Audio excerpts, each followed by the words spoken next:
So welcome to my session. So today I'm going to talk about some of the details about what Markus Inovich talked about this morning in his keynote. So I'm a researcher in the Azure research team, which is under Markus Inovich. And I'm going to explain exactly how we can move towards digital sovereignty on public cloud. So, okay. All right. So first of all, if you don't know about what is exactly digital sovereignty, so it's a notion that actually is quite broad and a little bit underspecified, and it covers different dimensions. But some of the main dimensions that are commonly understood, the first one is data sovereignty, which is maintaining the legal authority and control over your data. And some of it is actually a bit of a legal construction, right? So you want to make sure that your data, for instance, is stored within a particular jurisdictional boundary. And that's typically also called data residency. So that's, of course, for confidential computing, one of the main aspects, right? So we want to show this legal authority and control over data, and the fact that we cannot steal your data. Another dimension is operational sovereignty, and that's more about operation of a service and metadata produced by the service. So you want to make sure that you retain control over all operation and metadata. So things like updates, reconfiguration, support, maintenance, operations. All of that would fall under operational sovereignty. And the last dimension is actually about availability. So one of the common things that people can be worried is making sure that their service remains available. And that one actually is the one that I will mostly not cover. So if you're really focused on being guaranteed that you cannot, no one can pull the plug on your service, what you want is probably actually something like Azure Local Disconnected, which will give you this kind of guarantee. So autarky is not something that we'll try to address, but we want to address data sovereignty and operational sovereignty. So the way that we address this today, the common way is that we build sovereign data centers. And what's wrong with that? So the biggest issue is that building dedicated infrastructure is very expensive. And especially, as you can imagine, if you want to build dedicated infrastructure to run the frontier AI models, then it's essentially prohibitively expensive. And also, when you build like dedicated capacity, you get limited scalability, of course, right? You cannot overbuild because of the cost. And it's also, in a way, resource inefficient, right? So you're paying a lot of money, but most of your capacity is going to be unused or not optimized, as opposed to capacity that is built in the hyperscalers and the public clouds. So in terms of sovereignty, there is some interesting challenges that we really want to address when we look at sovereignty on public clouds. And one of these is what is kind of the extreme version of sovereignty. And that's typically in the defense or intelligence industry. And there you want to enforce this strict isolation of your environment. And typically you use physical devices, which are called unidirectional gateways or data diodes, to make sure that you can actually control the network traffic that goes out of your environment. And the reason that this is important is because in the extreme, you want to get kind of sovereignty guarantees, even in the case where your workload is compromised, right? So you assume that some of your services running in your on-prem environments could have been successfully compromised. And in a way, this diode is the last line of defense to make sure that you cannot exfiltrate, as an adversary, you cannot exfiltrate your data out of this environment. So the challenge that Mark gave us, the research team, in a way, is can we achieve some technical guarantees in this very strong threat model on public cloud. And we want to kind of build on existing confidential computing capabilities. So if you think about confidential computing, what it provides you is isolation of a workload from the rest of the infrastructure. And what we want to do is extend this concept. So what we want to do now is we want to give you a full execution environment which provides similar guarantee to something like self-hosted, air-gapped environments. And we want to also keep this idea of a threat model where we want to go beyond the traditional threat model of confidential computing. So we want, for instance, to assume that some of your confidential services may actually have been compromised, right? So there is some bug in the code that an attacker can exploit, and they can essentially gain a full execution control over one of these TEs, which are parts of your environment. And their goal then is to be able to try to exfiltrate data out of the environment. So that's where we introduce this new concept of virtual data diodes. And so that's going to essentially act as this last line of defense to make sure that even in the presence of compromised TEs, we can actually stop exfiltration of data from the environment. So yes, so why is that difficult? Well, one of the problems is that confidential computing attestation is not strong enough, right? So if you go back to the goals about data sovereignty, we had this residency, and I think this was also touched in the panel this morning during the keynote panel. So how do we actually prove that a particular workload is running in a particular jurisdiction, for instance, right?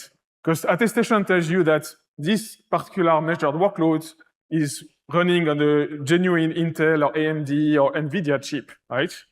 It doesn't tell you where it is running. So that's something where we need to do additional mechanism to actually be able to tell you that it's a workload that is actually running in this German country or something like that.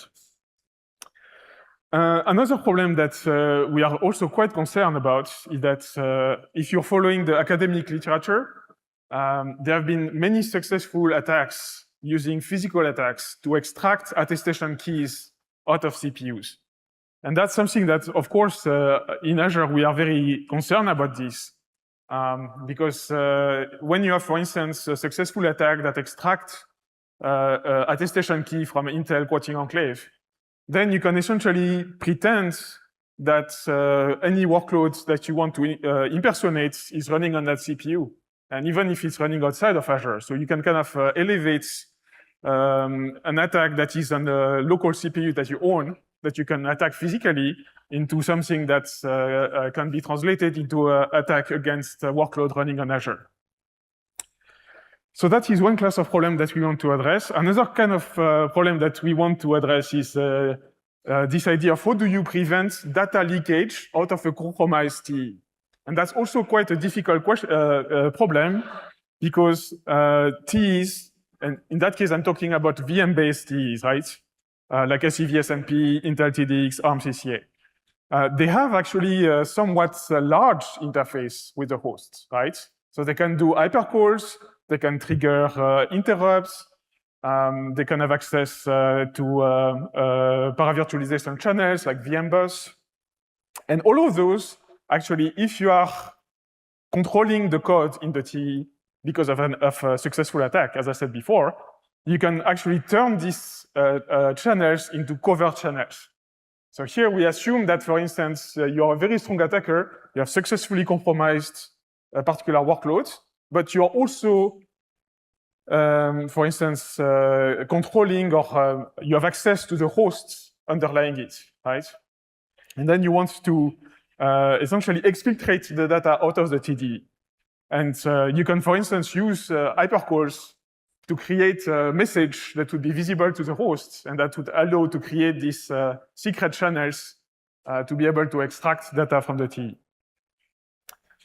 So that's where we introduce the virtual data diode, right? So here, as I said, we want to introduce this interface to control networking exposed to TEs in a very strong attacker model where both the workloads and the hosts can be compromised by the same entity. So we have actually we had a lot of internal discussion on how to actually implement that. So one, if you know about SCV-SMP and TDX, they actually offer some mechanism to able to partition a VMT into sub-components. So for instance, with SCV-SMP, you have VMPLs, which is gives you like different trust levels within the same confidential VM. On Intel, you have the TD partitions, which is a similar concept, right? So you can split TDX trust domain in multiple sub-TDs. And you could try to essentially run the virtual data diode in one of these trust levels and the workload in another. But the problem is that this is somewhat brittle, and also it has some unfortunate consequences, right? Because in particular, you need the data diode to be more privileged than the workload. And that means that you are actually able to extract or to read the workload memory from the data diode, which from our point of view is not desirable feature. So instead, based on the observation that you have the VM, the workload to hypervisor interface, the way that we have decided to solve this problem is that we have decided to trust the hypervisor. So we are going to essentially split the host and the hypervisor into different components, and we're going to provide additional attestation on top of the confidential computing attestation that is already provided by the CPU for the both for the virtual data diode TE and for the workload TE. And we are going to also provide TPM-based platform attestation of the hypervisor only, right? And eventually, of course, that will drive us towards a model where we want to make the Microsoft hypervisor open source. So not that this is only possible, actually, this is not possible on KVM, because KVM is a type 2 hypervisor, which means that KVM runs inside the host. But on Windows, it's actually one of the very nice security features of Windows. The hypervisor is a type 1 hypervisor, which means that it runs actually under the host. So that enables us to build this new capability. So I'm going to say a few more things about attested hypervisor because we have also additional reasons to build this capability. So one of the additional reasons is side channel defense. So there have been a lot of successful attacks against TEs that relies on malicious scheduling or malicious resource management, right? So a very classic example in the academic research literature is single-stepping attacks. So you want to execute a VMT for a single instruction, and then you can actually observe a lot of information about what the VM is doing. And by actually attesting the hypervisor, we can prove to the customer, to the tenants, that these side channel attacks are impossible. So that's actually a very nice benefit. So this also is the other benefit that I mentioned, right? So we can associate TE attestation with a platform attestation, which tells you that it's not any random CPU that you are giving you attestation. It's actually a CPU that is attached to a good platform running on Azure. The third benefit, again, is solving this issue of attestation provenance, right? So if you want to impersonate a workload attested on Azure, you need to compromise both its CPU attestation key, like its vSec certificate for an AMD CPU, or its PCK certificate for an Intel CPU, and also you need to compromise its platform certificate from the Azure platform TPM. And lastly, last benefit, it's something that we're considering building because we have some systems that are lacking confidential computing capabilities on Azure. So the most recent example, and that's a very unfortunate one, is the Grace Blackwell platform, right? So all of our Blackwell capacity on Azure is Grace, and there is no confidential computing support on Grace, and that's why we are not offering any confidential Blackwell on Azure, which, of course, we are very, very unhappy with. So that's all good reasons to build attested hypervisor. So for the remaining time, I will explain how we are actually building these attested hypervisor capabilities for Hyper-V. So the goal is that we want the hypervisor identity to be rooted, as I said, in the platform TPM. And we want to be able to cryptographically bind the identity of the platform to the CPU identity on which the platform is running. So that's kind of the important for the provenance goal. And a very critical goal is that we also want to make sure that the platform TPM is only accessible to the hypervisor, which means that we actually are going to remove the access to the physical TPM from the host. And that actually is going to introduce some constraint because there are many security mechanisms on Windows that are based on the platform, right? So if you probably know about BitLocker, there will still be the secure boot capability of the host that you want to preserve. So we have to solve all of that. And that's kind of is related to the compatibility goal. So we want to make sure that all of the security features that we have on our host operating systems, they continue to work. Okay, so how exactly does it work? So the very high level is that we want to introduce this new attested hypervisor TCB. So we are going to have the UEFI, right? That doesn't change. So that's the first layer of the boot process. And that's already start writing initial measurement for the UEFI into the physical TPM. Then we have the boot manager, which is going to initialize the Windows OS loader. And at that stage, this is where we want to essentially split the boot process.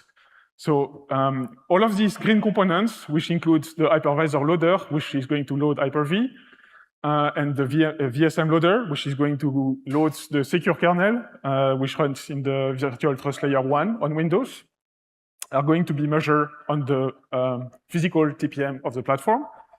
But for everything after that point in the boot, so basically when we start booting NTOS kernel, which is the Windows kernel, we are going to rely on a virtual TPM, which is going to look like you are continuing to boot normally, but it's going to use different measurements which are not stored on the physical TPM.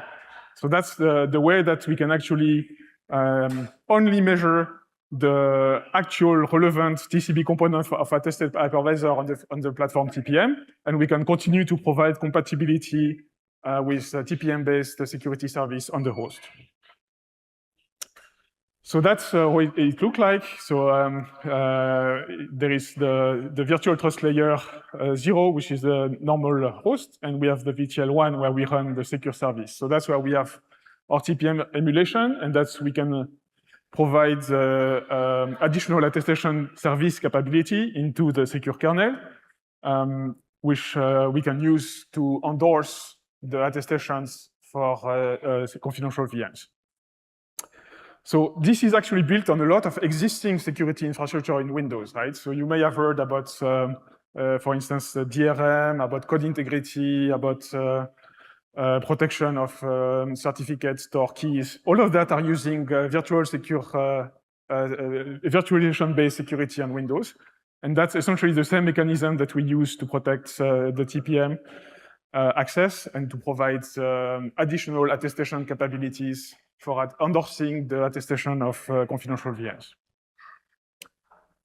So what does it look like? So we have essentially a new extended attestation, which has dual components. So on the left side, you recognize the confidential computing PKI for CPU attestation, right? So that could be Intel or AMD or NVIDIA. And on the right side, you have the platform TCB, which is going to be based on the TPM EK certificate. And we're going to generate this binding between the AI key, which is the attestation key that we use for attested hypervisor attestation, with the platform CPU certificate. And that gives us like a CPU report, which is the actual confidential computing attestation, which is endorsed by attested hypervisor using this AI key. And that gives us all of these extra guarantees that I was talking about, right? The fact that you verify that it's a workload running on a good Azure platform, the fact that it's running with a honest hypervisor that is not going to do any side channel attack against you. And also it enables the last thing, to go back maybe to the original topic of virtual diodes, that we can, using attested hypervisor, introduce shared memory between TEs, which is not a feature that any CPU today offers. Technically, it could be offered if we change the RMM on ARM, or if we change the TDX module on Intel, but today this is not actually something that is possible on any CPU. But so having attested hypervisor, we can have a shared memory between the virtual diode and the workloads, and that enables zero copy, very efficient networking emulation, and that is actually how we can provide these guarantees against network exfiltration. Okay, so I'm almost done. I have to watch the time because I'm part of the panel in the next session. So to go back to this idea of confidential tenancy, right? So just having this network boundary is, of course, a very important component to be able to provide sovereignty on public cloud, but it's not actually sufficient, right? So what we want is to give something that is more like the normal cloud experience in this confidential tenancy, right? So that means that we need to introduce some private copies of concepts which are normally standards in any Azure account, right? So for instance, identity service, right? So identity service controls how you can access and configure all of your confidential resource.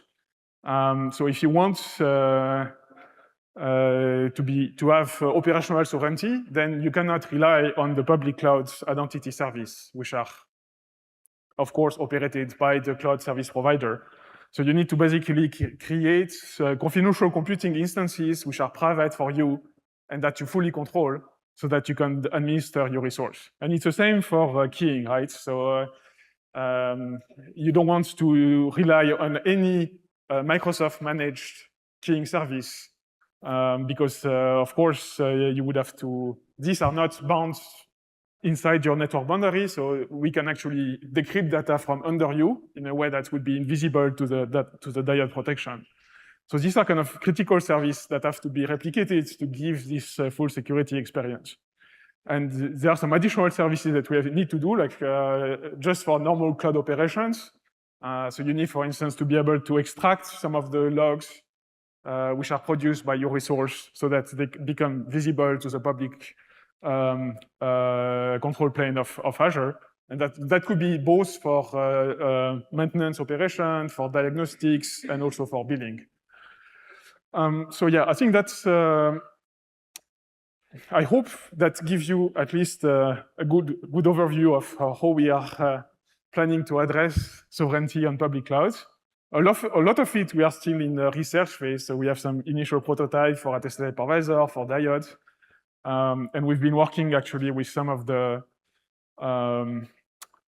national and supranational organization in the defense and the intelligence sector, because if we can convince these organizations to use public clouds for classified data, like secret data, top secret data, then I think it should be a very strong signal that this is basically good enough for any sensitive data that you want to run on cloud. But I mean, it's more like you want to run it on-prem, but it's too expensive to run on-prem, or you can't run GPT on-prem, so you have to run it on cloud. So that's basically is going to be our solution to that problem.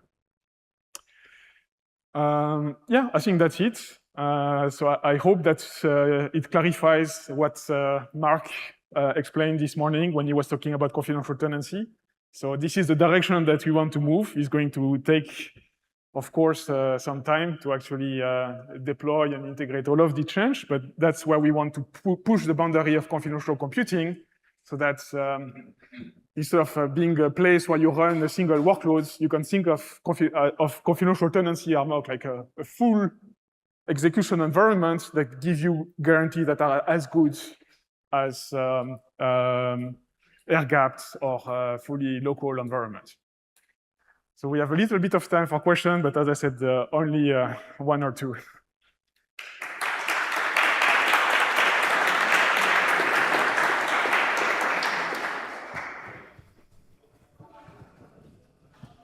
Yeah.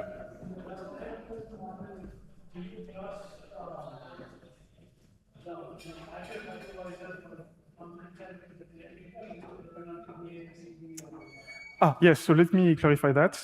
So the idea is that if the workload is not compromised, then you don't trust the hypervisor for confidentiality of data. It's only in the case where the workload, so the TE, is compromised, then you trust the hypervisor to make sure that the data cannot be exfiltrated out of the TE. That's the threat model. It's a defense in depth, absolutely, yeah. So it's kind of a last layer of defense in the same way that in air-gapped environments, the physical diode is the last line of defense in that sense. You don't. That's the beauty of it, right? So you have to assume the worst case. Well, if you trust your code because you reviewed it very carefully or because you did like a program proof, program verification on it, but you never know, right? No one is going to give you an absolute security of code that runs in a TE.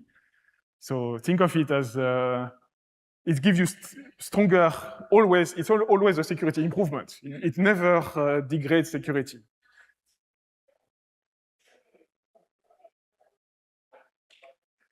Okay, so if that's it, thanks again.